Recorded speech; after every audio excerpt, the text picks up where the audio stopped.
homem mais poderoso do mundo gostou de Esther mais do que de todas as outras concorrentes daquele concurso de beleza. Xerxes colocou a coroa da Pérsia e Média sobre a cabeça de Esther, a judia. Deus tinha colocado uma jovem judia no trono do império da Pérsia e Média.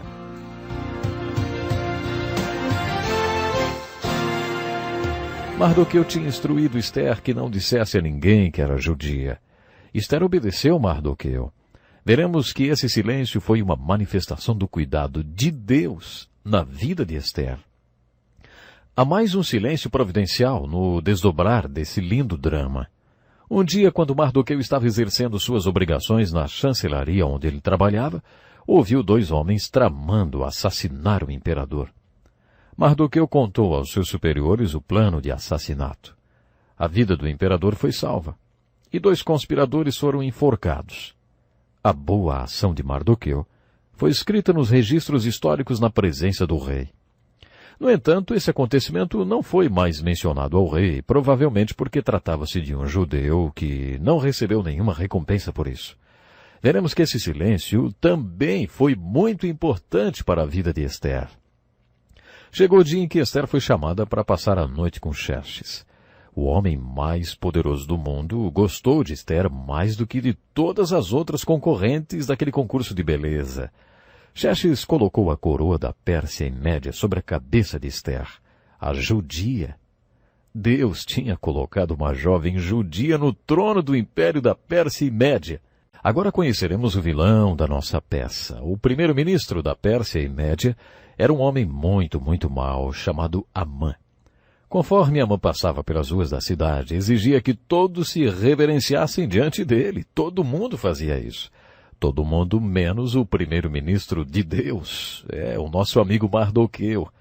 Mardoqueu era um judeu muito religioso e as escrituras dos judeus ordenavam: não te prostrarás diante deles, nem lhes prestarás culto, porque eu, Senhor teu Deus, sou Deus zeloso. Por isso Mardoqueu não se prostrava diante de Amã. Mardoqueu estava disposto a pagar pelas consequências de sua obediência às escrituras com a própria vida. Mas tem certeza que quando Mardoqueu recusou-se a reverenciar Amã, não imaginava o que estava por vir. Amã se encheu de ódio contra Mardoqueu quando ele não se prostrou diante dele. Amã ficou com muita raiva e enviou soldados a Mardoqueu exigindo uma explicação. Quando os soldados retornaram, disseram: é a religião dele, ele é judeu. Naquela noite Amã embebedou o rei. Depois persuadiu o rei a fazer uma lei que vigorasse em todo o império, que não pudesse ser revogada. Essa lei dizia que no dia 21 de fevereiro do ano seguinte, todo judeu na face da terra seria assassinado. Amã não queria matar só Mardoqueu. Ele queria matar todos os judeus da face da terra. Para determinar o dia do genocídio, Amã e o rei jogaram os dados. Os dados disseram que o dia 28 de fevereiro seria o último dia de vida de todos os judeus da face da terra. No idioma persa, para dizer lançar a sorte ou jogar os dados, disse Pur. A festa do Purim, que até hoje é celebrada pelos judeus, comemora o fracasso do plano de Amã de massacrar os judeus. O perverso Amã aprendeu a lei de ouro muitos anos antes de Jesus ensinar. Assim em tudo façam aos outros os que vocês querem que eles lhes façam. Amã teve que aprender essa lei. Com seu enforcamento, Amã teve que aprender a versão negativa da lei de ouro. Nunca faça aos outros o que você não quer que eles façam a você. Mas para resolver o problema do genocídio, Mardoqueu, como primeiro-ministro, e a rainha Esther procuraram o rei. Uniram suas sabedorias e decidiram fazer um segundo decreto para combater o primeiro. Ao invés de declarar que todos os judeus em todas as províncias da Pérsia e Média deveriam ser mortos no dia 28 de fevereiro, eles decretaram que o dia 28 de fevereiro era o dia de matar todos os inimigos dos judeus. Agora eles tinham que comunicar o novo decreto para as 127 províncias da Pérsia e Média. Eles tinham 6 meses para fazer isso. Eles não podiam contar com aviões, televisão ou rádio para fazer isso. Eles só tinham cavalos e camelos. Sabe o que aconteceu? Eles conseguiram. Eles conseguiram anunciar o segundo decreto a tempo de salvar os judeus. Em 6 meses atingiram todo o mundo com as boas novas, o decreto de vida para todos os judeus que estavam sob um decreto de morte.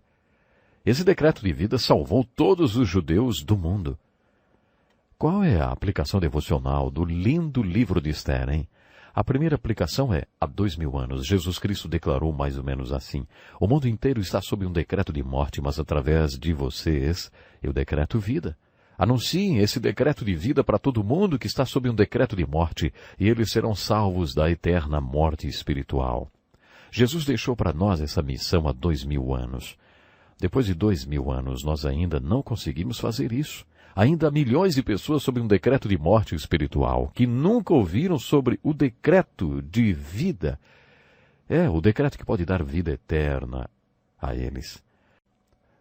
Você e eu temos que fazer um propósito. Se acreditamos no Evangelho, precisamos levar aos outros essa mensagem de vida. Outra aplicação do livro de Esther seria a lei de ouro, ao contrário.